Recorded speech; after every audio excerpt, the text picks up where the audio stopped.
All right, hi guys, this is Craig, and thank you guys so much for tuning in. I'm here with Kenny Kim. Say hi, Kenny. Hey guys, how are you? Awesome. We're here in Vegas. He's speaking right now at, let's go ahead and cross. Sure. Look both ways. Yeah, definitely, after that guy almost hit us earlier. I know. So we're here at WPPI in Vegas, and he's speaking, and I kind of just sent him a direct message and said, hey man, can I just ask you a few questions real quick? So he's taking a little bit of his time out of his day, so thank you so much. No, thanks for having me on. This is super fun. All right, so what we're gonna do today, Kenny, is we're gonna ask you a couple of questions. They're gonna be super, super simple. Okay. And feel free to, nice car. Dang. Nice car. Hey. Wow. Welcome to Vegas, baby. Well, we came at the right time. Yep. Perfect timing. Maybe we can go get one of them to Hey, we can do this interview in the car. That'd be more fun that way, right? All right, so what I'm going to do is I'm going to ask you a few questions. First thing is we just want to get to know a little bit about you. So you are from where exactly? I know where you're from, but everybody else watching doesn't know where you're from. I'm from Chicago, Illinois. I'm a destination wedding photographer. Okay. So yeah, I travel the world shooting weddings in some amazing locations. Yeah, I'm sure. As well as local locations in Chicago. Yeah. Well, I'm actually headed to Chicago for a wedding at the end of this year, so I'll probably pick your brain afterwards. Please do, yeah. About Call some me locations. Up. I know there's the Big Bean and all that stuff. But Yeah. But you don't want to go to all those places where the tourists go. Exactly. I want like the Kenny Kim special. So another thing I'm going to ask you is, what is one thing, and this is where you we call it toot your own horn. Okay. So go ahead and toot your own horn. What is like one of your biggest accomplishments in your business and what you've been doing? I think just the fact that I've been doing this for almost 15 years now, I think it feels like a big accomplishment. I just actually wrote an article about it on Rangefinder, talking about longevity in this career. So I mean, looking back, I can't believe it's already been 15 years that I'm doing this. Whoa. But the great thing about it is that I'm not tired of it. I'm still passionate about what I do. So I look forward to doing this for another 15. Where it goes from there. That's good. And I know you're Korean, right? Yes. So everybody that's watching right now, you know my wife's Korean, so he's got a good taste in food. Of course.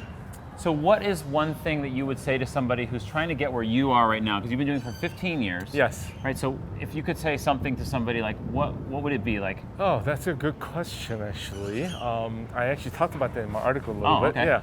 But I would say, like, when you're starting out, do your research, attend as much conferences and workshops like this as much as you can.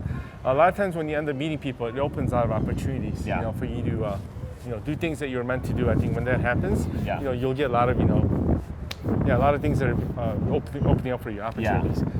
For me, like, I actually didn't start out as a wedding photographer. I was a graphic design major in college, and photography was kind of an accidental discovery. So when I decided to get into it, all these opportunities came up. All my friends started asking me to shoot their weddings, and that's how I actually got started with all my clients, being my friends first, and then just kind of trickled down from there. Well, that's cool. That's actually why I'm here with my wife, is we always wanted to come to this conference or to other conferences. We haven't had the opportunity. Now that I'm here, I'm like, man, we should have come years earlier. I feel like we would have met some people or gotten some insight into some certain things. Yeah, it's great because all the vendors are here too, so you can check out all the latest gear and technology.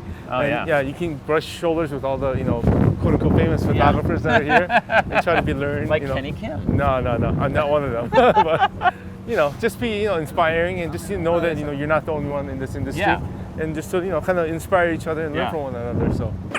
All right, Kenny, so what I want to ask you is, the next question is, what is one of your biggest fears in your business or in your industry? I guess one of my fears is that, you don't know where your future job's going to come from. So every year I'm wondering, will anyone hire me? Because your job's never guaranteed. It just depends on whether your clients hire you or not. Fortunately, for the past 13, 15 years, it's been great. And again, 2021 is looking great as well. But I just don't know if anyone's going to call me. So I'm speaking this Wednesday, and I'm freaked out if anyone's going to show up. Fortunately, I found out that it's sold out now, so everyone's going to be there. That's awesome. But leading up to that, news, I was like, oh man, what if I do this and no one shows up? I'm going to look like a big reject. I can't imagine what that would be like, because we only shoot weddings. We don't speak that much. We only spoke just recently for the first time. Right. And we had the same, like, my wife was so worried. I was like, baby, if it's 5 people or 50, as long as one person gets it, and when they showed up and the room was full, I was like, oh my God. Oh it's like that. And then I guess my second fear is that my gear will give out on me or something during the shoot. Never had it happen yet. But I've had like a couple times where I forgot a few pieces of equipment. Yeah. And I freaked out in my head a little bit. Yeah. But aside from that, everything's okay. But I haven't had any crazy stories in terms of that. It's probably funny. You probably show like outside, you're like, oh, everything's fine. But inside, you have that freak out, like your heart's beating. And you're like, holy crap. I mean, I know you have backup gear, but you know, your backup gear, you know, Maybe, it's your backup gear, right? Yeah. So you're like, you don't want to use your backup gear. And my clients will never find out. Yeah, exactly. So go ahead and tell me, like, I think everybody would like to know this is everybody has crazy moments that happens at a wedding or at work. So what is like a really cool, funny moment or something that like absolutely crazy that you think like no one's ever seen this before happen at a wedding? Oh my gosh. Okay. There were a couple times where I actually ripped my pants. So I was freaking out for a moment. And once actually I had enough time before the ceremony. So as we were coming back to the ceremonial site, I asked the bride and groom if we can pop into a quick department store so I can grab a pair of pants. Another time I didn't have that option. So I just I told myself, you know what? If someone's checking out my butt, then I'm sure they'll say something. If not, then I won't worry about it. So I shot a whole day with my pants ripped. Thankfully, it was reception and ceremony. It was kind of in a dark place, so it doesn't really stand out. And I was wearing black underwear. So it wasn't too bad. So I guess that was kind of an embarrassing moment. That's good. I've had one event where it wasn't a wedding, but it was like an engagement party. And I actually showed up to the wrong venue. So I got there and I'm like, nobody was here. I was like, oh, well, I wonder where we're doing this. Now, thankfully, I like to show up to venues like super early. So I had that little bit of cushion room for me to drive out to the actual location was. But I was like, oh, I wonder where everybody went. Did they call off the engagement? I don't know what happened. Only to realize it was a completely different location. I feel like that's a good tip for photographers though too, because a lot of times, for me personally, we show up about 30 minutes early, and we've done some weddings recently with, I'm not blaming videographers or anything like that, but the last couple of videographers have showed up like 30 minutes late or 5 minutes on time, and they're rushing to get their gear. And they just look very unprofessional. So, and actually, it didn't happen to me. But speaking of videography, I was shooting a wedding in Houston. And I went over all this, rules on what we should do, what we shouldn't do during the church. And the videographers are supposed to know the same rule, and they weren't supposed to break that. But during the ceremony, I see this one video guy, and he's doing exactly the opposite of what he's not supposed to be doing. So I was like getting kind of annoyed. I'm like, why is this guy doing this when he's not supposed to be? Which is basically standing right in the middle of the aisle. When the whole thing is going on. So afterwards, we go talk to this guy. I'm like, hey, I thought we were clear that we weren't supposed to be doing this, And then the guy had no idea what we were talking about. And as we started talking, his eyes just got bigger and bigger, and he realized he was at the wrong wedding and shot a complete wrong wedding. What? He's one of the studio guys that were contracted to say, hey, go there at this time and film this. So he just went to this location. Gosh, that's the best. Yeah, so he filmed the entire wrong wedding, and he freaked out and just ran out of there. So. Oh my gosh, I don't even know. Yeah.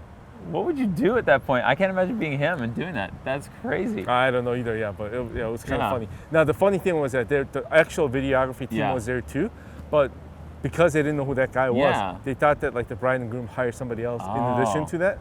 So when I talked to the actual video team guys, they're like, we have no idea who he is either. So the guy just went to a complete wrong wedding. With you? Is he with you? I don't know. Yeah. So that was kind of funny. But going back to what we were talking about, I think another important thing is that you have to be crystal clear with your clients. Even if you think it's obvious, you want to just double check. I have to be at this time at this location. So because you just never know. Yeah. That's right. My wife and I have this T-shirt that we want to make. It says, "You never know." Because you never know if some client says they're out of your budget, and next thing you know, they're like, they make room for your budget. You never know with situations and everything else. Exactly. That's totally true. Yeah, never compromise your price because they think they can't afford you. Let's go ahead and head this way. We're going to go ahead back into the Mandalay Bay where the conference is going on. All right. And so if you can take two things with you, if you were assigned to the space station, and you were going to take two things with you, and you can only take two things, and it can be photography related, or it can just be like family related or whatever, what would those two things for survival purposes? And why? Ooh, that's a very good It doesn't have to be question. survival purposes. It can be like, I just want to play a Game Boy, so I'm going to bring a Game Boy with me or something. Okay. Honestly, I'm a pretty simple guy. I would just say I would just take one camera with one lens. That would be one item. My second item would be, probably my iPhone, because then I can do pretty much everything on my iPhone. You can do all your social media while you're doing it all. I'm like such a technically addicted person. I don't know. Thank you guys so much for watching today. Please like and subscribe on this video, and make sure you follow Kenny on Instagram. Your Instagram again is? Kenny_Kim. All right, check him out. And make sure in the comment section below, if you want us to chat with some other photographer or someone else in the industry, let me know, and maybe we can get a hold of them and ask them some questions. And also just let us know in the comment section what some questions are that you want us to ask them. You know, what is their favorite cereal, or what is their favorite lens? I don't know. So without further ado, Kenny, do it with me on the count of 3. 1, 2, 3. Boom, baby. I didn't do the punch.